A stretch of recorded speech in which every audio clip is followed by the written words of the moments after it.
Hola, ¿cómo están? Nos presentamos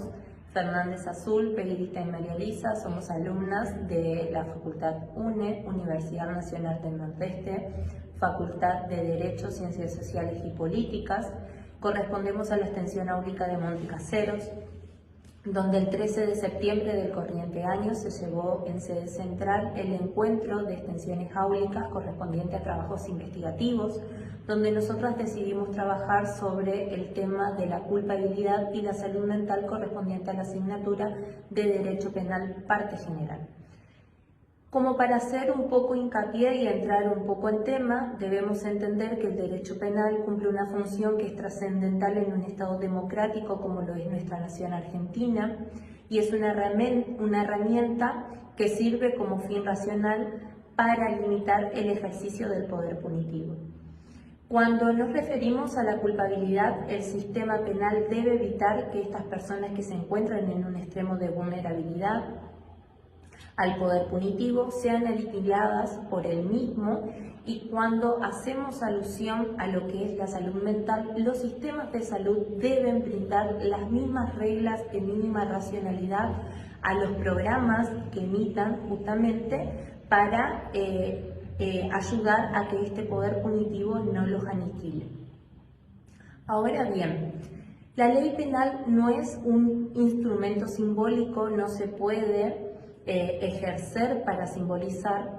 lo cual estaría violando el respeto a la persona como fin en sí mismo. El Estado no puede simbolizar que los pacientes psíquicos son personas o ciudadanos a costas de criminalización, y encerrarlos se debe entender que tanto a nivel institucional como al nivel de los demás prisioneros terminarían menoscabándolos tanto física como psicológicamente. Debemos situarnos también que existe una realidad de poder que hace que una cantidad de personas adopte comportamientos que los dejen más vulnerables que al resto de la sociedad, y por ende deben preservárselo hasta de lo que más sea posible para que justamente este poder punitivo no los aniquile, y evitar todo aquel ejercicio o facultad de tutela alguna que se puede ejercer sobre el individuo. Los pacientes psíquicos tienen y deben tener el derecho a ser escuchados ampliamente en el proceso judicial por parte del juez, y toda vez que sea necesario discutir su capacidad jurídica. La doctrina dominante ha exigido al término de culpabilidad como para exigir, o entendiéndose que se exige la imputabilidad o la imputación del injusto a su autor. No estamos hablando de una culpabilidad del sujeto, sino que lo que estamos haciendo es exigir que el hecho penalmente antijurídico sea imputable penalmente al autor, a la persona que lo ha cometido.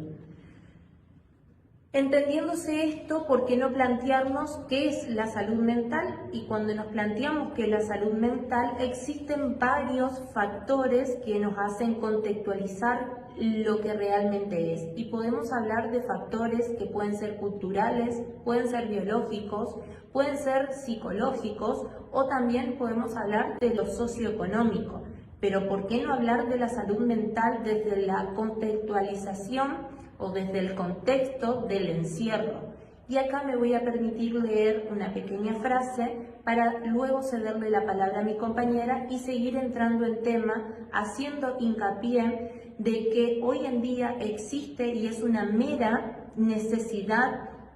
y un mero debate que se plantee esta situación en la sociedad para aquellas personas que se encuentran realmente en un estado de vulnerabilidad.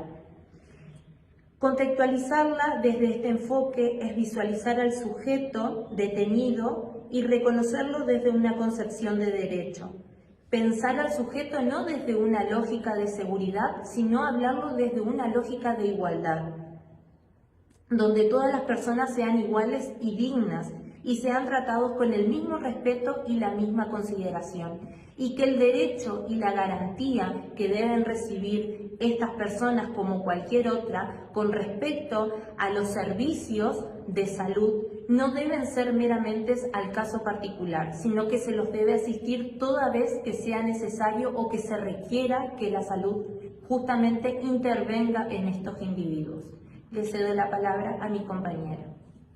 La persona que está en este contexto de encierro se encuentra transitando sentimientos de culpa, de vulnerabilidad, de exclusión social, por lo que muchas veces lo llevan a realizar conductas lesivas hacia su persona, por lo que estos centros penitenciarios tienen un gran impacto y efecto en la salud mental. Además, cabe agregar las dificultades que presenta el sistema de salud penitenciario en las malas condiciones a las cuales tienen que enfrentarse el personal de salud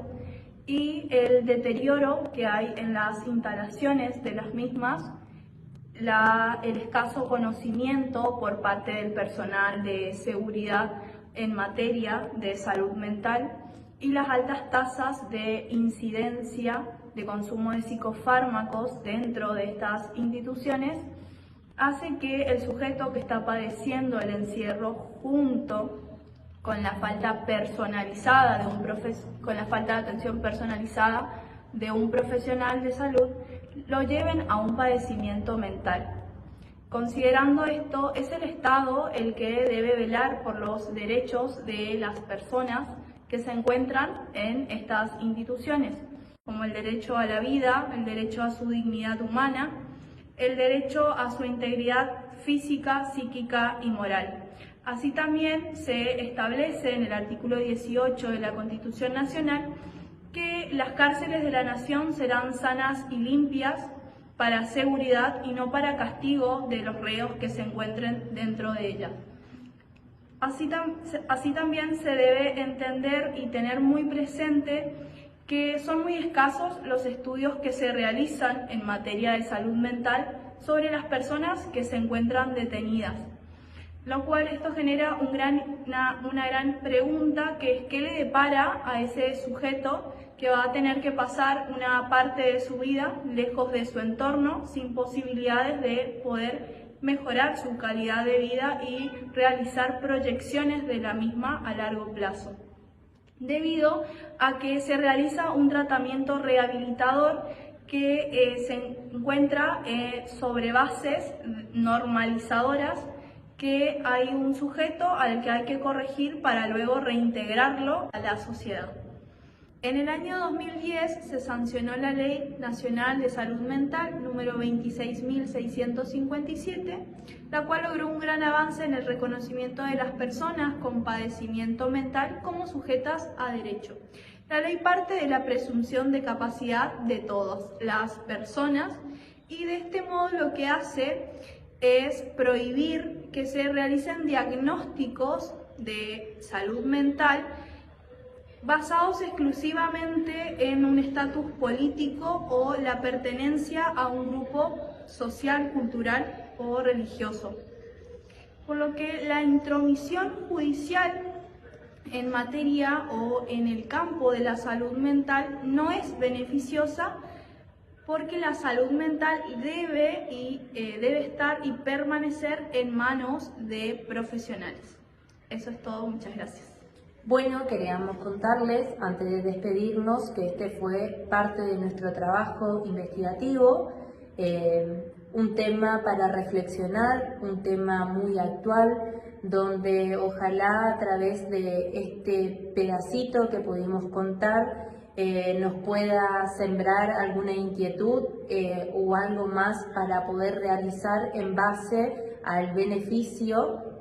de estas personas, siempre entendiendo que las personas debemos ser sujetos de derecho y de garantías en muchas cuestiones, sobre todo respecto a lo correspondiente a la salud y mucho más a lo institucional.